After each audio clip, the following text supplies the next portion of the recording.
Good evening, everyone. Happy to see you all this evening. So today we're going to see about the topic of baptism of spirit. So in our doctrinal panel study. So I now I request Nancy, Sister Nancy, to lead us in opening. Our loving Heavenly Father, I thank you for this wonderful evening, O Lord. Father, in this doctrinal session, Father, help us all to understand the doctrine in a right way and help us to lead a proper Christian life, Father. I commit all the panel members in your mighty hands, O Lord. Lead them by your will. Let your words be delivered from their mouth. I commit everything into your mighty hands, O Lord. Help the people who are having network issues. Let them not face any issues until the study is over, Father. I pray through Christ our Savior unto you. Amen.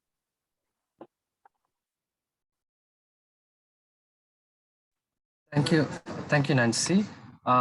So before the session, we're going to see about one song based upon our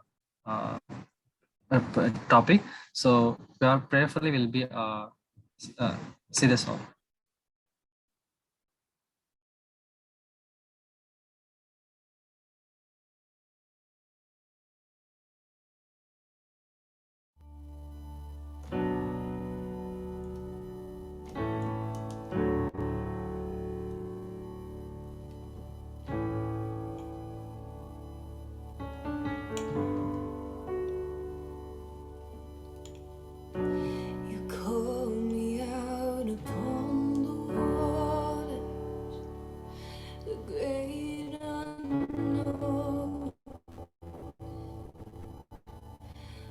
Feet may fail, and there I find you in the midst.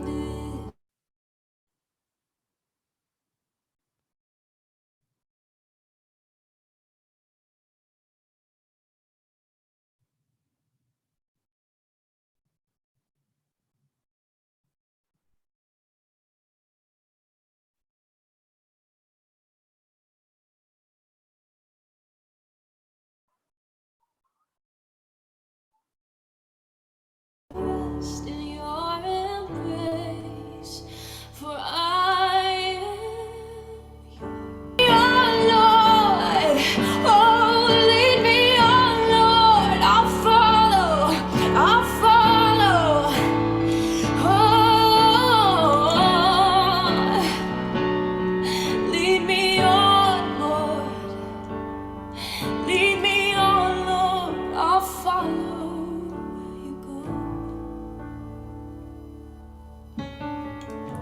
And I will call upon your name and keep my eyes above the waves. My soul will rest in your embrace, for I am yours, and you are mine.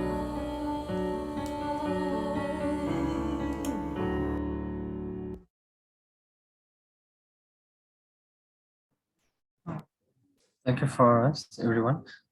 So today in our Bible studies, Bible panel discussion. So now first I request, I introduce Rajesh Georgiana.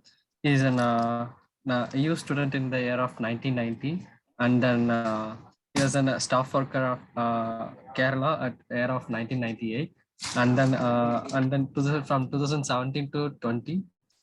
He was an administrator in Highfields, and then in 2021 September, he's an administrative secretary of USA. So Anna have a beautiful wife, Susan Akka, and then and have beautiful three children. So welcome, Anna. And then Christina Akka, we all are known Christina Akka. Due to some issues, Akka she is not joined. So Uncle also today, Uncle will be joining in between the session. Uncle also joining the sessions. So Nancy. Yes, Sam. So for the time, please, yes. Thank you so much for the introduction. Now directly let's move into the discussion. It's already time. First question is, what do we really mean by this phrase, baptism of the Spirit? What do we really mean by this phrase, baptism of the Spirit?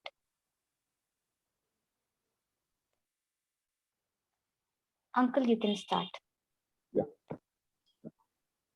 Yeah, thank you, Nancy, and also thank you, Billiana, for organizing such series of teachings on doctrines. Especially, this is a creative way of studying and understanding the biblical doctrines, because usually we say, studying the doctrines are most, dry, or maybe we say boring. But when we come like this, because I was also watching the previous videos, I understand that how creative it is, how lively it is. And before I answer to the question, I just want to add a few more things. Maybe I am a very rare breed in USA, because I'm coming from a Pentecostal background, but I am a USA staffer. Why I said this?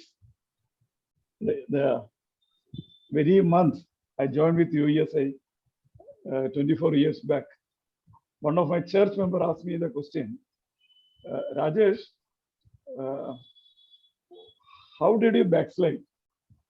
Then I asked him, brother, why you're asking this question? How do you know that I'm getting backslider? He said, no, now you're working with USA.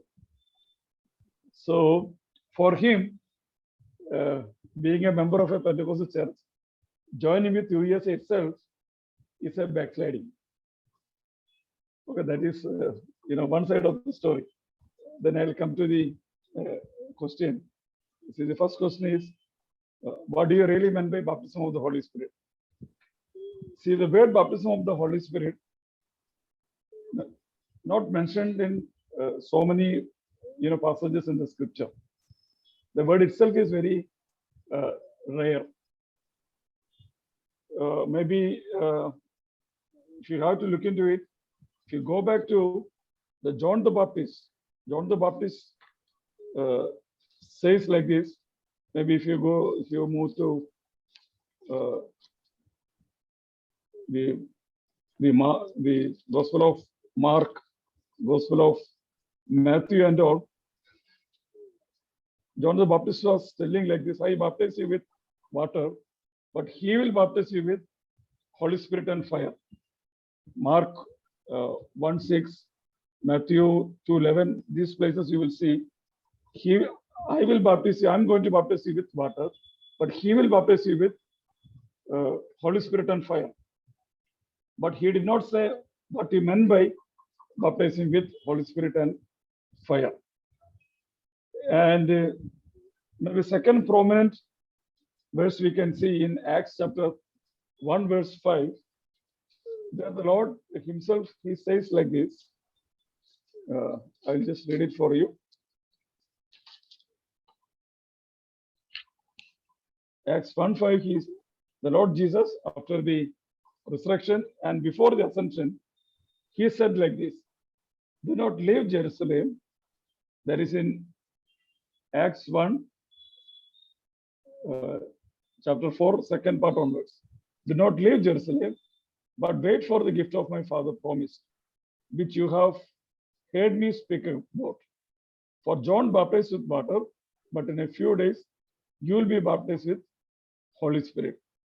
So this is the same thing what John the Baptist said. Here the Lord Jesus repeated.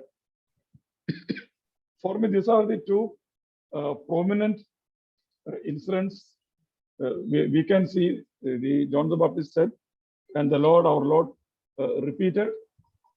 And again we see in a similar lines in First Corinthians chapter 12 verse 13. We all baptized. That is a word Apostle Paul used. So these are the few incidents. As such, the word baptism is used. So the baptism of the Spirit, so it is used in this way. So when I say what you really meant by the meaning, so once you understand this, we understand that baptism itself is what we mean by baptism is immersing. So you are being immersed by the Holy Spirit.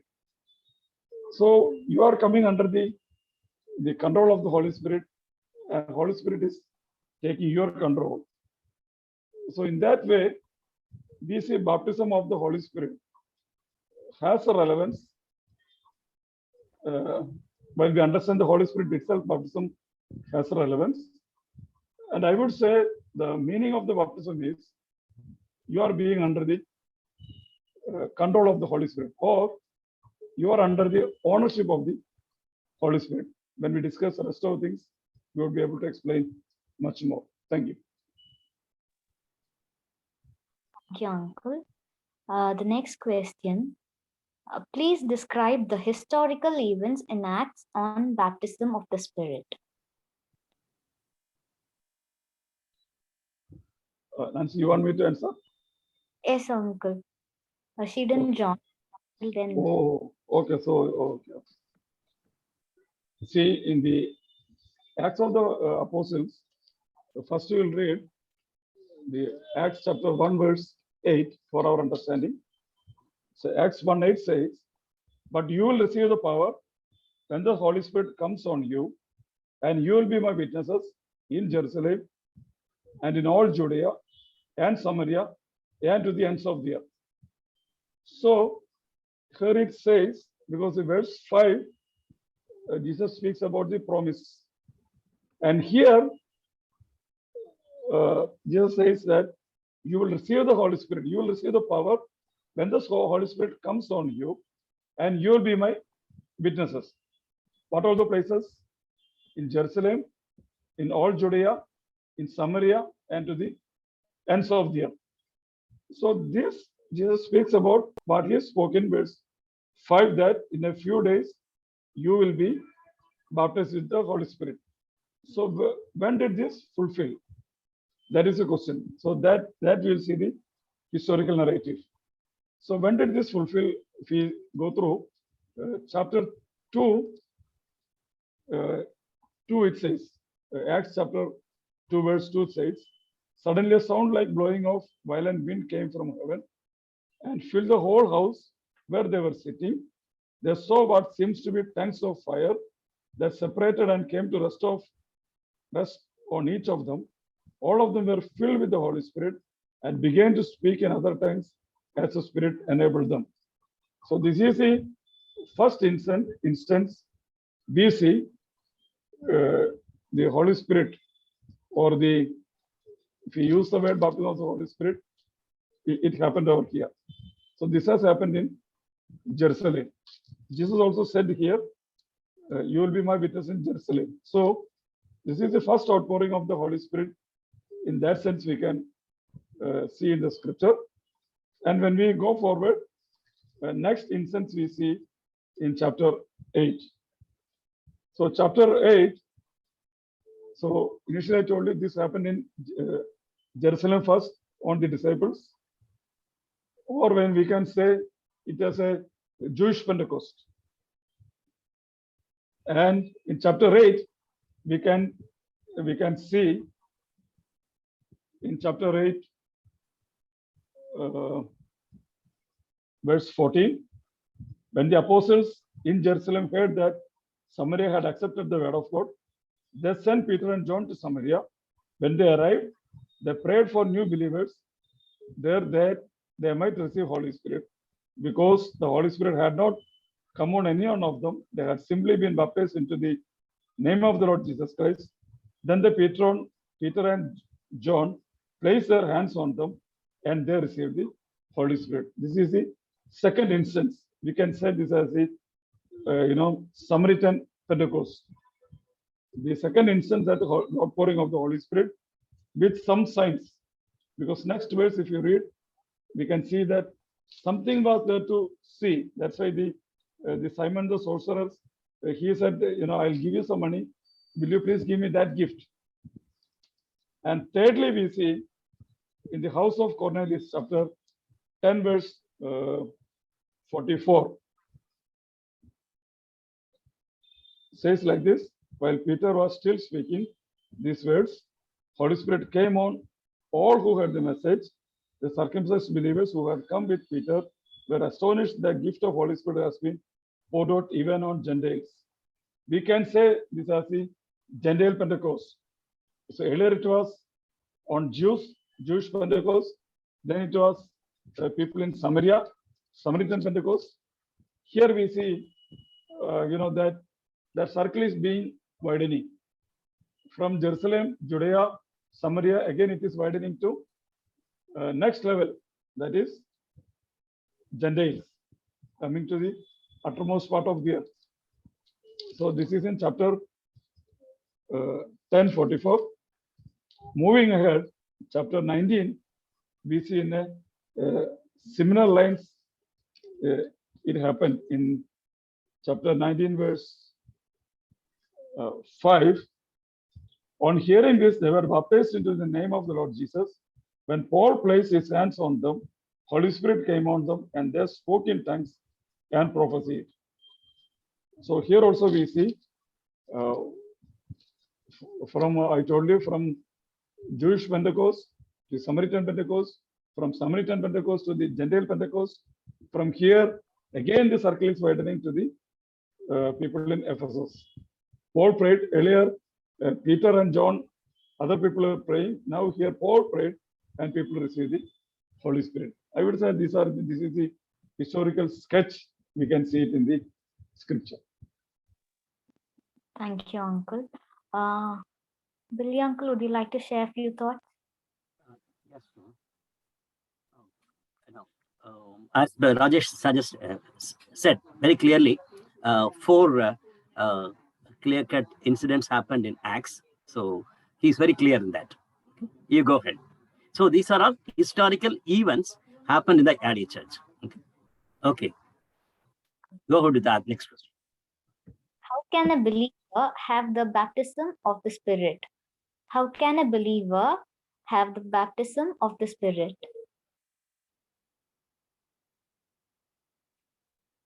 Uncle, you're on mute. So, yeah. Initially itself, I told you, baptism of the Holy Spirit. See, we have seen the historical, incidents. So all these, Jesus said, chapter 1, verse 8, that when the Holy Spirit come upon you, you shall receive the power, and you shall be my witnesses in Jerusalem, Judea, all Samaria, and the uttermost part of the earth. So that is already fulfilled in Book of Acts. So when the question here is, how can we receive? So before that, I'll come to the question, when you will receive. Unless when we will receive, we cannot say how we will receive. So when we will receive the Holy Spirit, 1 Corinthians chapter 12, verse 13, it is more clear over here. 1 Corinthians chapter 12, verse 13. For we were all baptized by one Spirit, so as to form one body. It is used in a past tense. For we all were baptized. So the baptism of the Holy Spirit is happening. I would say maybe all these people were once Gentile background or in Jewish background. They came to the Lord. So first instance, we can see an outpouring happen. So this outpouring may or may not happen, because what had happened in the history, it is completely recorded in Book of Acts.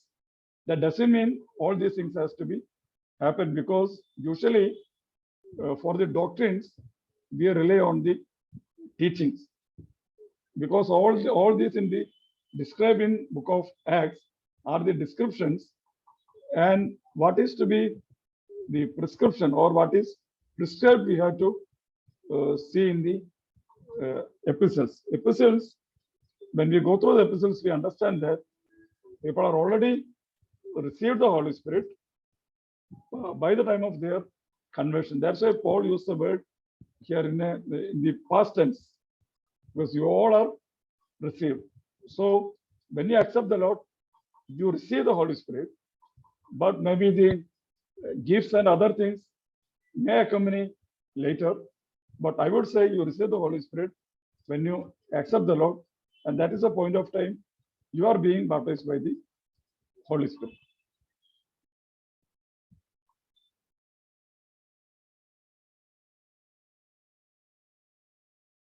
Yeah, Nancy, you are on mute. Thank you. Next question. Do we need to expect outward signs accompanying in baptism? Do we need to expect outward signs accompanying in baptism?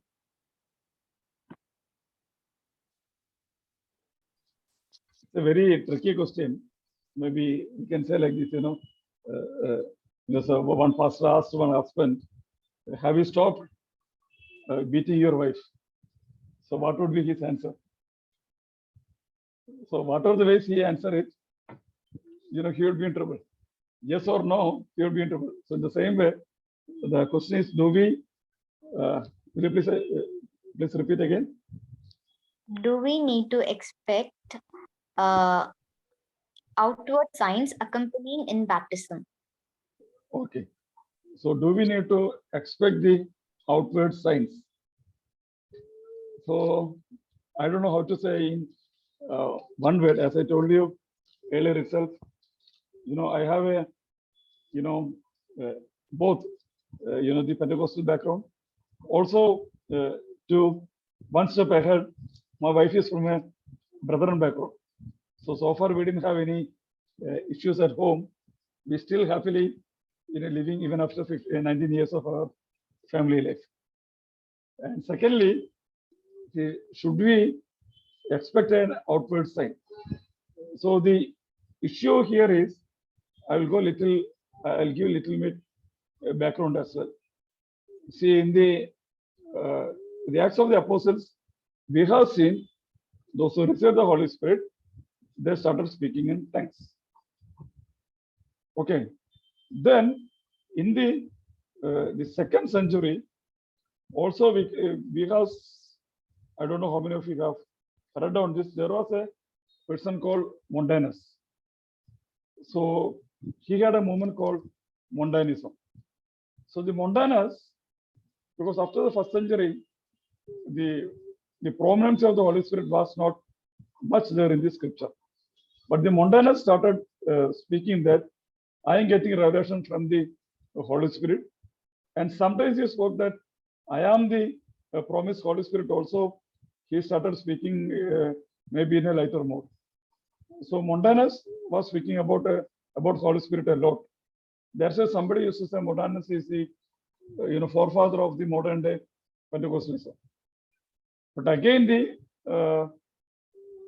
the signs and wonders of the Holy Spirit started again in the beginning of the 20th century, exactly the beginning of the 20th century, 1901, in a Bible school in Kansas City, run by Charles Parham. So Charles Parham, one of his students, started speaking in tongues. That is maybe the point. We can see the modern day Pentecostalism started. Again, we see 1905, the Azusa Street revival and some of these things. Since then, this question started because the almost all the Pentecostal churches believe that speaking in tongues is the one and only evidence that you have the Holy Spirit, or you have the baptism of the Holy Spirit on the one side, and on the other side, the people from the Brethren, the Baptist background, they said there is no need at all, and all these signs have fully stopped, ceased to exist. So these two are the extremes. So in these extremes, I would say, it's not necessary that the scripture doesn't say that you should speaking in tongues as an evidence. So some says that speaking in tongues is the one and only evidence that you have the Holy Spirit. I don't see any scriptural reference for that. We cannot say that speaking in tongues is the one and only evidence that you have the Holy Spirit. That is absolutely wrong. At the same time, I don't deny, God gives some of these supernatural gifts, whether it is speaking in tongues, or whether it is gift of prophecy, whether it is gift of service, whether it is gift of administration, whether it is gift of healing. Holy Spirit may pour on anybody at any point of time, because we cannot limit the work of the Holy Spirit. But very emphatically, I would say, speaking in tongues is not the one and only evidence that you are speaking in tongues. You are having the Holy Spirit.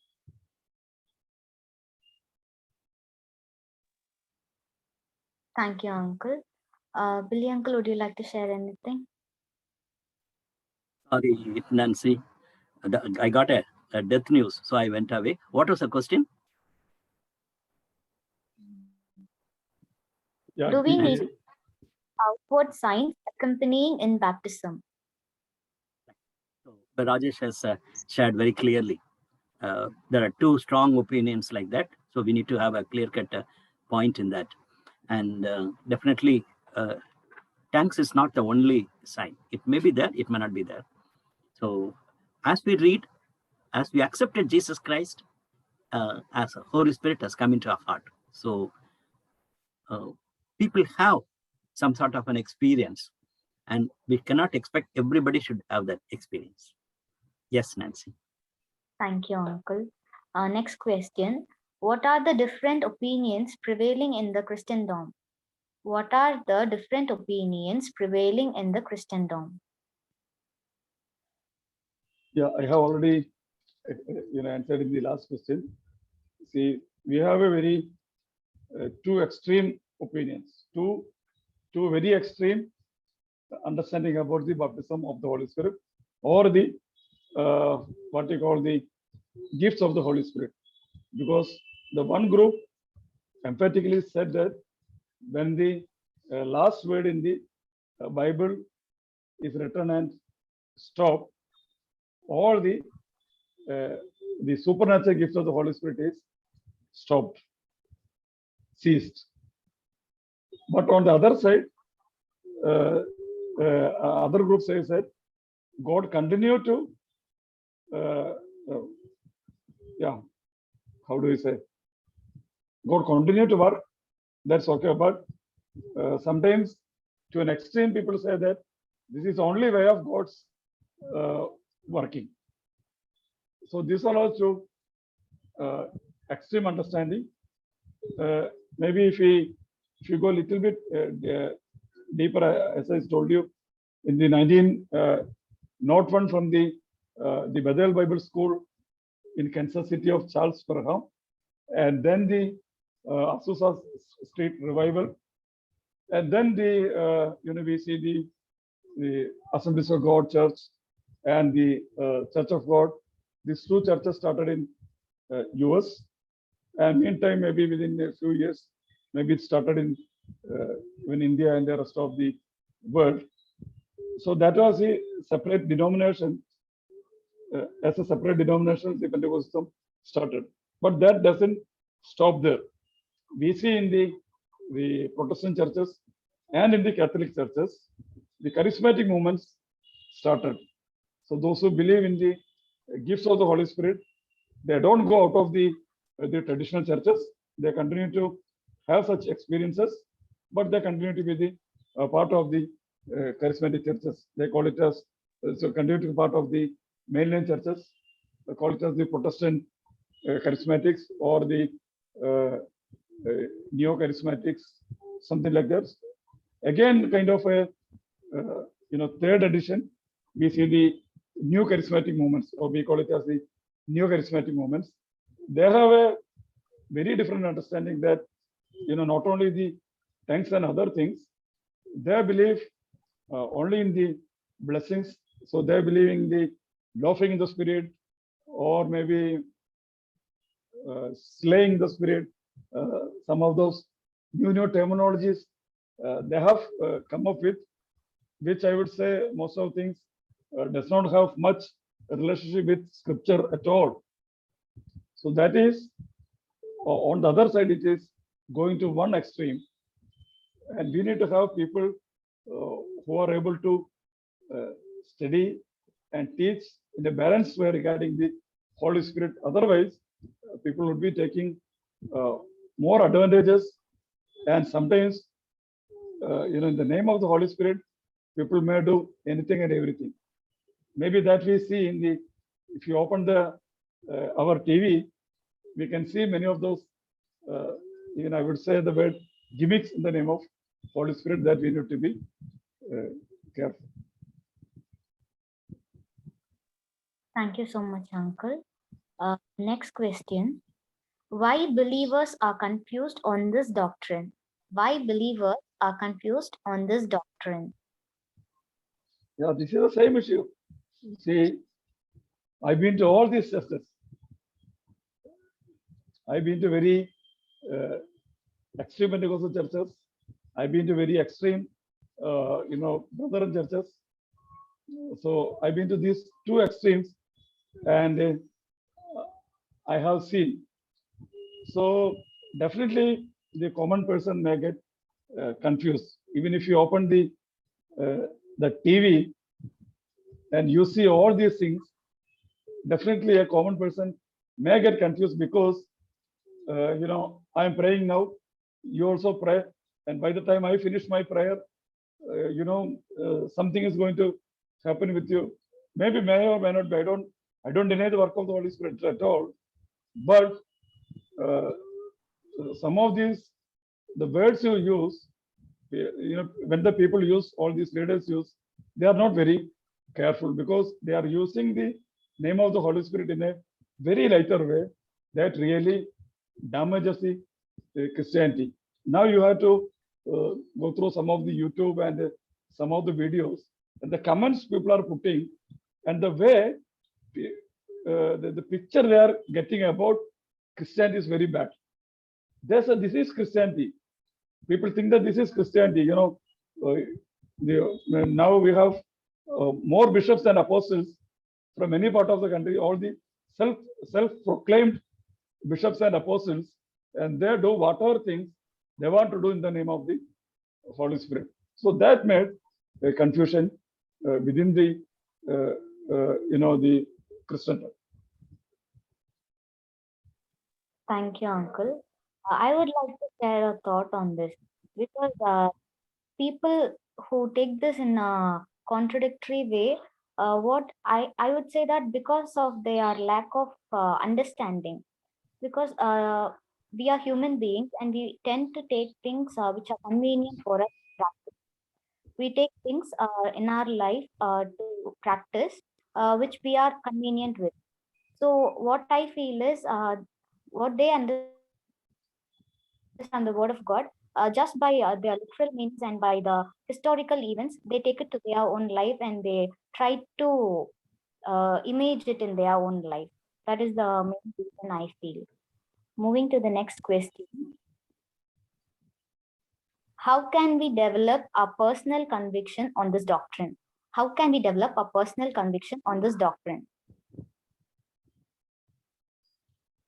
Yeah, personal conviction is go back to scripture and study the doctrine rather than just listening to the messages on Holy Spirit.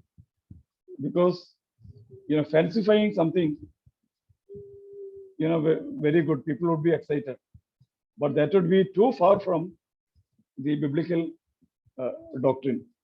See, some of those speakers, I don't want to spell his name. After the death of Billy Graham, one of the charismatic speakers confessed that, see, Dr. Billy Graham, with his simple words, he could lead thousands and thousands to the Lord. But I myself was deceived by using all these jargons and some of these things, and I have kind of deceived people. One of the charismatic leader kind of contrast. I'm not telling the exact words, but this was the gist of his confession. So we need to be careful. So I don't say none of these things are ceased. It can happen, it may happen, and God may give to any person at any point of time. But that is up to God. You are not deciding what all the gift you want. Nobody can decide, what all the gifts Holy Spirit has to give to you. Holy Spirit may give to you, may not give to you. Gift is gift. Don't glorify, even if you get a gift, don't glorify the gift. So glorify the giver. There we fail. And when you get a gift, even if you have a gift of healing God has given you, don't demonstrate in front of TV. Go to some people and do the healing ministry and let the Lord's name be glorified than your name. So go back to scripture, back to the Bible, back to scripture and study the doctrines, especially please go through the epistles. And then from the epistles, you start interpreting the book of Acts. That would be the best way to understand the Holy Spirit in a right way. Rajesh, thank you so much for with clarity or sharing. I just wanted to add a dimension. Today, we are mostly discussing about baptism, how we are receiving the Holy Spirit. There are some confusions like that. God willing, next Wednesday, we are going to have one more panel discussion. That's going to be more of gifts of the Holy Spirit, how to give more importance to fruits than the gifts of the Holy Spirit. What you said, definitely we will refer it next week in another panel discussion. That's the way we look at. See, people are confused with baptism of the Holy Spirit. For that, they think that we need anointing and then we need experiences, things like that. And after that, being filled with the Holy Spirit, that's a command that they are not in a position to understand. So as you said rightly, because of that, they wanted to have more outward signs like that. But thank you for mentioning. Next week, we will continue with what you are telling. To answer to Nancy, see, inward and outward. Naturally, the human beings are attracted with outward things. And faith is inward. And by faith, we accepted Christ. And Ephesians chapter 1, verse 13 very clearly says, when you accepted Christ, the Holy Spirit has given us a guarantee. And that is an inward experience. But when they see something outward, people are excited about it. So, as Rajesh said, first and foremost, we have to go back to God's word and we have to really pray that God will give us the revelation in a proper way, not just followed by somebody said like that. And also, I suggest that if you're really keen to study, Rajesh can suggest very good books because there are balanced teaching from Evangelical Circle. There are many books like New Bible Dictionary, you can use it. Other than that, there are books like John Stott, Baptism and Fullness. It's a good book. And to me, it was so helpful. It is Dr. Billy Graham's The Holy Spirit. Dr. Billy Graham has written a book on the Holy Spirit. Very clearly, in a very simple terms, he has explained it. So there are good books, balanced teaching. We need to get help. And then just don't look at people and then just carried away, because I feel that TV preachers and other preachers, they want to do it little fancy way. Followers are people who are making them like heroes. And to some point, they say that I don't want Bible. I want this preacher to say. So they make their wordings as a final one. That is very unfortunate. Yeah, one more thing I'll just add. See, some of the vocabularies we use, they are not at all in the Bible. For example, anointing by the Holy Spirit. I didn't see in the scripture. And also the baptism of the Holy Spirit also, only once or twice only, or thrice only it is used in the scripture. But some of these rare vocabularies used in the scripture, and they, you give a fancified meaning for that, and people would be after you. Then people would say, yeah, he's his teaching is very in depth. The reason is he is giving an entirely different meaning, which is nothing to do with the scripture at all, many times. Thank you, Uncle. Last question. To whom should we preach and teach on baptism of the Spirit, and how? To whom should we preach and teach on the baptism of the Spirit, and how? The question is to the unbelievers, we don't need to talk much about like fullness of the Holy Spirit. That's what we wanted to tell Nancy. To the believers, definitely we need to preach and teach with a clarity, with authority, not to the unbelievers. For unbelievers, they want to know, they have to know the love of God. And in Christ, they have fullness of that finished work of Christ. These are the things should be taught to the unbelievers. But Rajesh can continue. Yeah, see, it has been taught to the unbelievers in the recent times, especially in the, you see in the some of these charismatic conventions, even before talking about Jesus or to lead them to Jesus, people start speaking about, because this is almost like a, instant blessing program. So you receive the Holy Spirit, you're speaking in tongues on all those things, then you are going to be you are going to transform in the sense your situation is going to be transformed. Now, you have, the 10 lakhs deficit or 10 lakhs debt, and tomorrow morning you will become a multimillionaire. So these kinds of offers, people start teaching even before they personally know the Lord. That is a tragedy of the day. So let us teach the right doctrine of the Holy Spirit once they receive the Lord.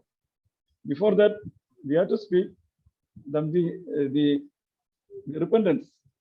Why should he come to the Lord? Not to receive some blessings, not to receive something else, but to receive eternal life. After that only we need to teach per se any other doctrines except the doctrine of salvation.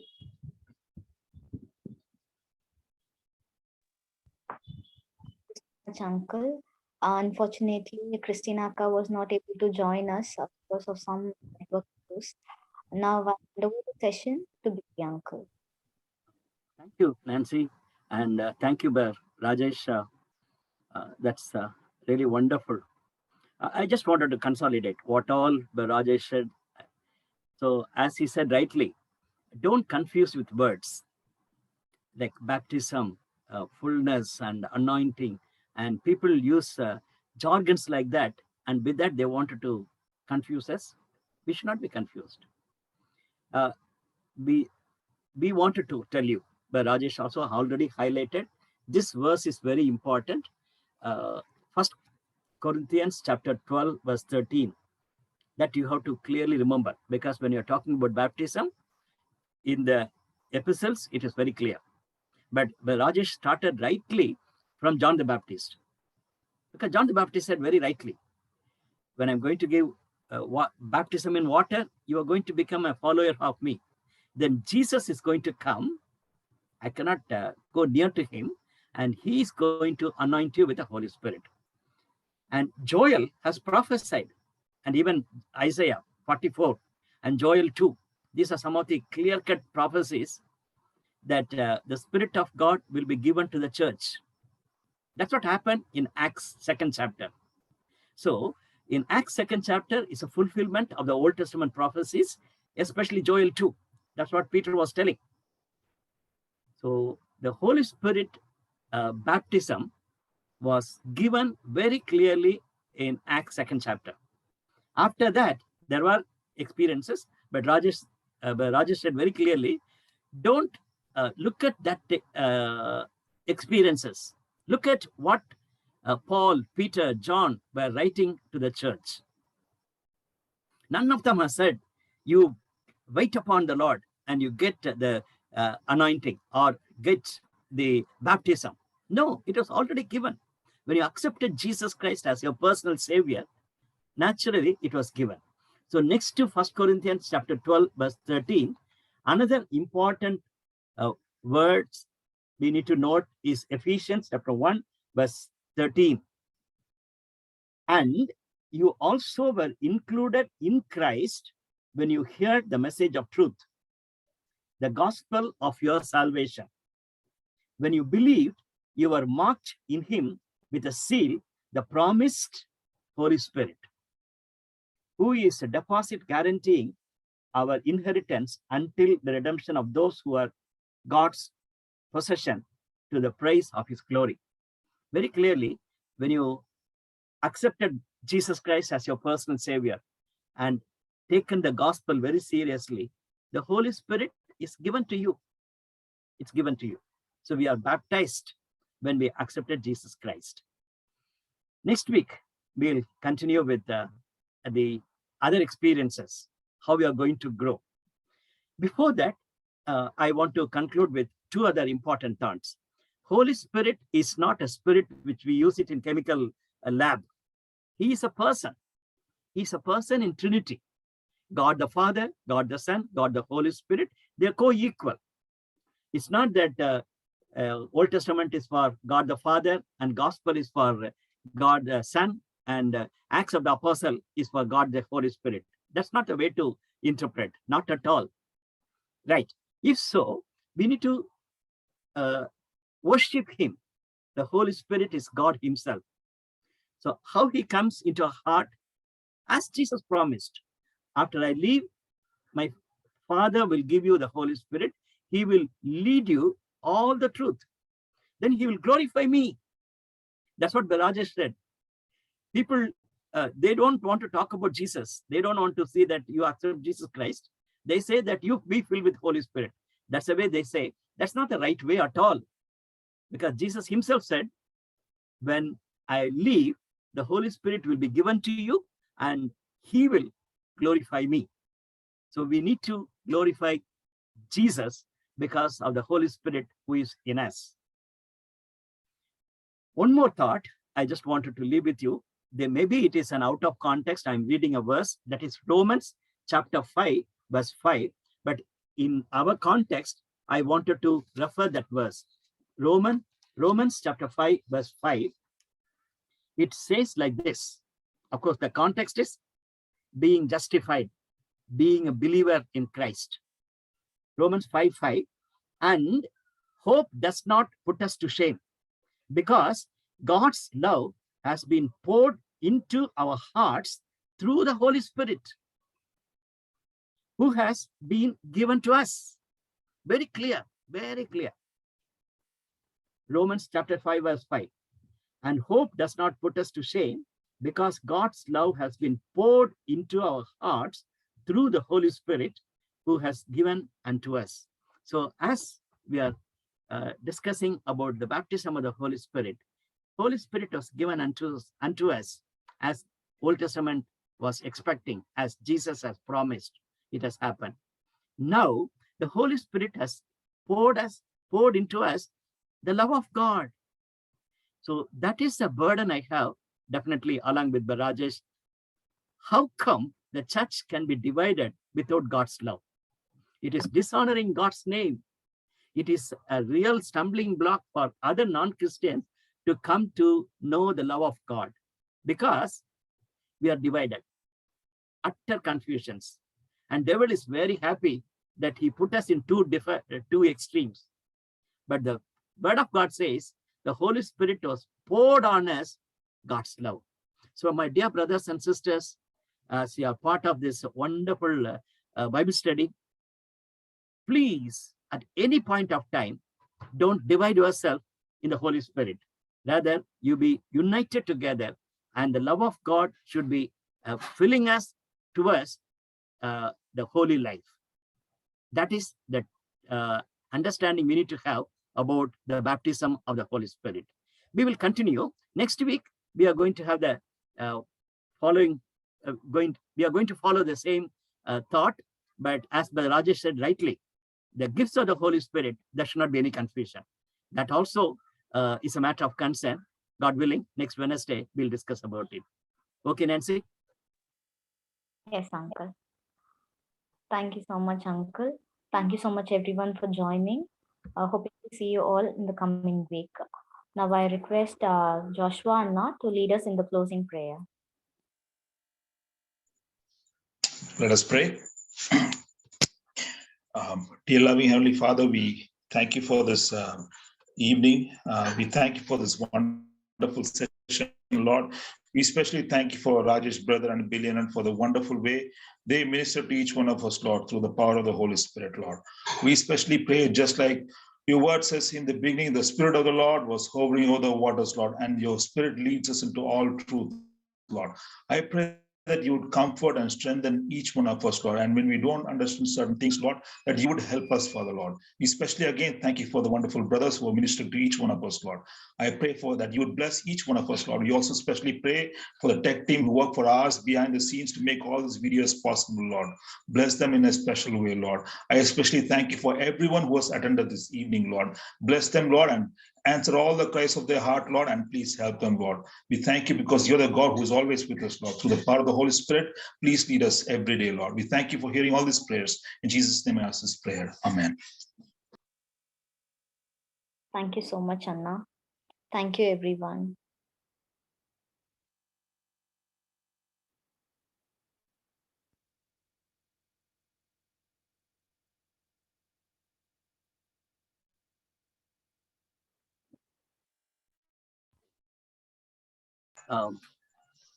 Thank you so much, Brother Rajesh, for joining. Stop Thank the you, record. Sorry, Thank you. Nancy?